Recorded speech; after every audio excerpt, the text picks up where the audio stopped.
Hello, you're watching QPVN News. I'm Anh Tuấn and we keep you up to date with the headlines. Government's first party congress concludes successfully. Vietnamese and Australian Air Forces beef up cooperation. Vietnamese businesswoman champions cultural diplomacy abroad. The first Congress of the Government's Party Organization for the 2025-2030 term took place from October the 12th to the 13th in Hanoi. On October the 13th, Party General Secretary To Lâm attended and delivered an important speech. Also attending were President Lương Cường, Prime Minister Phạm Minh Chính, National Assembly Chairman Trần Thanh Mẫn, other leaders and former leaders of the party and state, and General Phan Văn Giang, Minister of National Defense. In his address, Party General Secretary To Lâm stressed that during the 2020-2025 term, despite facing many unexpected challenges under the party's leadership and with support from the entire political system, the Party Affairs Committee of the government, now the government's party organization, demonstrated strong resolve, unity, creativity and decisiveness in leadership and administration, achieving many comprehensive and significant results. The Party General Secretary highly appreciated the political report and action program, noting their strong sense of determination and action. He highlighted 3 key requirements and 5 major tasks, stressing that the party organization of the government holds a special position in the political system, gathering strategic-level leaders and directly implementing the party's guidelines through laws and state policies. The party organization of the government must set an example of political steadfastness, intellect, innovation and public ethics, serve as a center of unity and consensus within the state apparatus, continue building a pure, strong party and resolutely combat corruption, wastefulness and negativity, with a capable team of officials, especially leaders, meeting task requirements and develop a government that is development-oriented, integrity-based, decisive in action, and serving the people. He urged focus on the 3 strategic breakthroughs of institutions, infrastructure and human resources, care for people's livelihoods, ensuring no one is left behind, build a civilized, progressive society, promote social justice, and improve healthcare, social welfare, and comprehensive human development. He also stressed effective resource management, environmental protection, and proactive climate response. The Party General Secretary called for safeguarding national defense and security, strengthening foreign relations and international integration, and enhancing Vietnam's international reputation to maintain a peaceful, stable environment for development. On October the 13th, General Nguyễn Tân Cương, Chief of the General Staff of the Vietnam People's Army and Deputy Defense Minister, hosted a courtesy reception for Chief of the Royal Australian Air Force, Stephen Chappell. At the reception, General Nguyễn Tân Cương expressed his pleasure at the fact that Air Force cooperation has achieved some remarkable results and has great potential for further development in the coming time, especially in the fields of English language training and Air Force specialized experience sharing. General Nguyễn Tân Cương thanked the Royal Australian Air Force for supporting Vietnam in transporting the Level 2 Field Hospital to the UNMISS in South Sudan. Previously, a delegation of the Royal Australian Air Force visited and worked at the Vietnam Air Defense Air Force Service. Both sides agreed to continue to maintain close cooperation in exchanging delegations at all levels, while seeking opportunities to conduct experience sharing in such areas of mutual interest as flight safety, air rescue, aviation medicine, and military pilot training. On October the 13th, the Lao Ministry of National Defense hosted the final rehearsal for the 2025 Joint Military Rescue Exercise involving the armed forces of Laos, Vietnam and Cambodia. Lieutenant General Sai Chai Komasit, Deputy Minister of National Defense and Chief of the General Staff of the Lao People's Army, led the event. Representatives from the Vietnam People's Army, Military Region 4 and the Royal Cambodian Armed Forces were in attendance.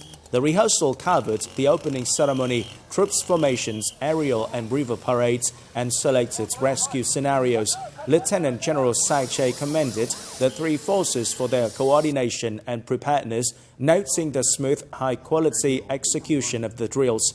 The official joint exercise will take place on October the 15th at the Nam Hung River, Vientiane, co-chaired by the defense ministers of all three countries.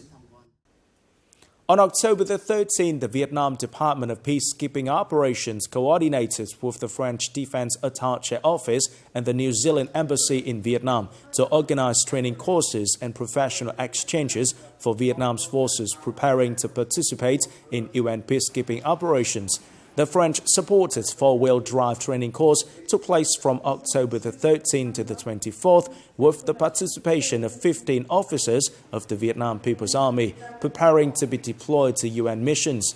Also during this time, the Vietnam Department of Peacekeeping Operations coordinated with the New Zealand Embassy in Vietnam to organize an experience exchange program on psychological support for Vietnamese troops who had just completed their missions at the UN missions in RBA and South Sudan.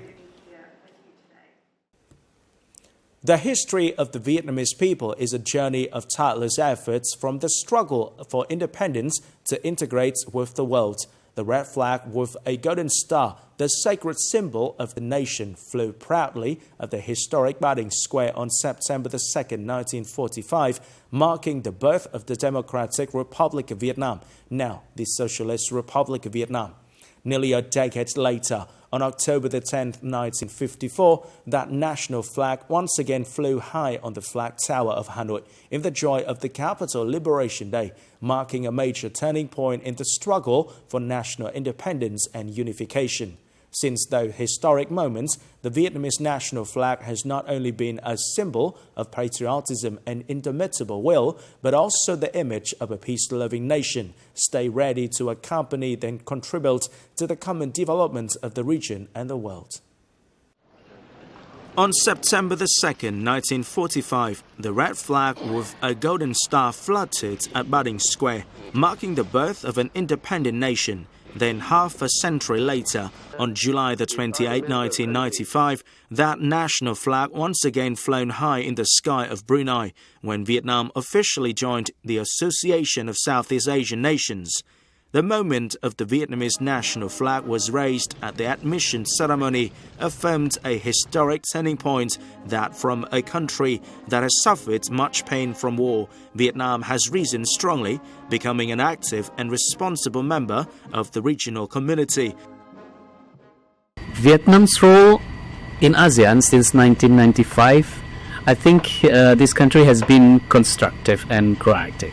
I think Vietnam's foreign policy maturity is evident in its growing engagement in multilateral institutions, principled stance on sovereignty, and active role in peacekeeping and international law forums. Over the past 3 decades since Vietnam's accession to ASEAN, Vietnam has continuously affirmed its position in the international arena as an active, proactive, and responsible member. It has successfully undertaken many important responsibilities at the UN and many other multilateral mechanisms. In addition to make practical contributions to peace, security and sustainable development, Vietnam is highly appreciated by international friends as a reliable partner. Vietnam truly is a giant in the making, a country that is actively leading global efforts, not just participating in it. I congratulate Vietnam's unwavering leadership and growing contributions for peace, for justice, for progress, for we the peoples. 80 years have passed since the Independence Day on September 2, 1945, and nearly 7 decades since the Hanoi's liberation on October 10, 1954. These two historical milestones have opened the proud journey of the Vietnamese people. Despite the brutal war and countless challenges, the Vietnamese people have still stood up resiliently with an indomitable will, strong faith, and endless aspiration. It is that strength that has brought the country to develop strongly, becoming a peace-loving nation, developing dynamically, integrating deeply, and being an active, responsible member of the international community.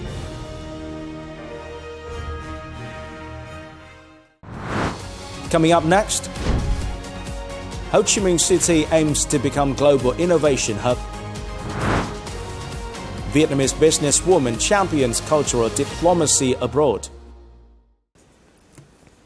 To mark the first Congress of the Ho Chi Minh City Party Committee 2025-2030, the city's Department of Science and Technology launched the exhibition National Strategic Technology Products on October the 13th at the Carter Academy.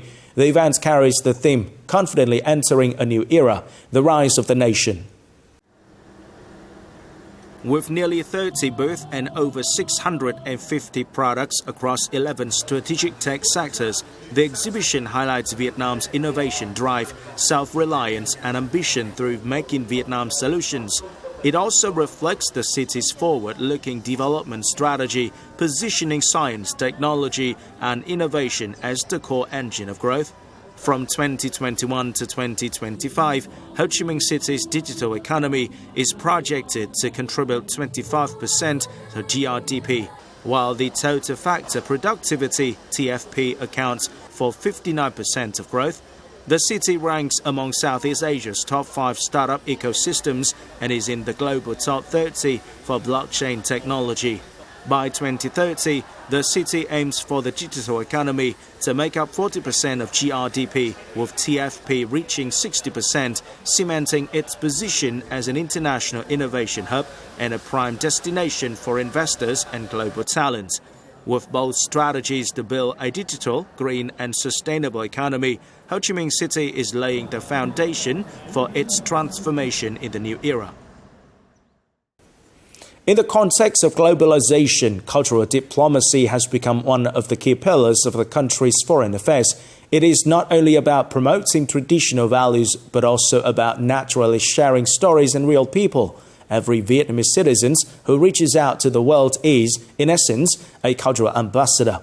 Today, we bring you the inspiring story of a businesswoman who embodies the spirit of cultural diplomacy through the path of art.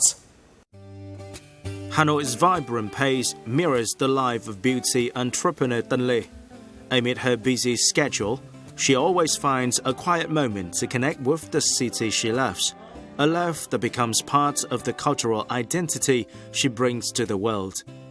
In 2025, with pride as both a businesswoman and a citizen of Vietnam, Tân Lê and her American husband entered the International Business Couple pageant and won the top prize in the couple category. Their story offered global audiences a compelling image of modern Vietnam, confident, graceful, and deeply rooted in cultural pride. When preparing for the competition, the first and most important thing I focused on was my knowledge of Vietnamese culture. My country is a beautiful, edge-shaped land with many destinations. I see myself as a tourism ambassador, so I took the opportunity to introduce international friends to our landscapes, people, and cuisine. When a Vietnamese woman wears the traditional áo dài, she becomes a cultural ambassador, conveying the image of the Vietnamese women to the world. When Miss Tân knew how to combine her strengths with her catwalk skills, she created a very captivating performance style. After their long journeys abroad, the familiar corners of Hanoi remain the warmest place for the couple to nurture their special bond. From spontaneous dances by the lake to quiet moments in cozy cafes, their love seems to have blossomed from cultural fusion, born from the smallest, most humble elements of the capital. I feel like one of my roles is to kind of be a cultural ambassador for Vietnam and to help share all the beautiful aspects of the culture with people who come here and visit. Friends from the U.S. come to Hanoi and spend time here, and my wife and I have shown them around. And I really, really love sharing Hanoi with them because I can share with them about the culture. We take them out for food. We really show them the real Vietnam. Sometimes a warm cup of lotus tea on an autumn day in Hanoi makes this American son-in-law feel even more deeply connected to this land. Thanks to women like Tân, who hold such deep love for their homeland, cultural diplomacy often starts from the heart and is nurtured by the most simple, familiar things in life.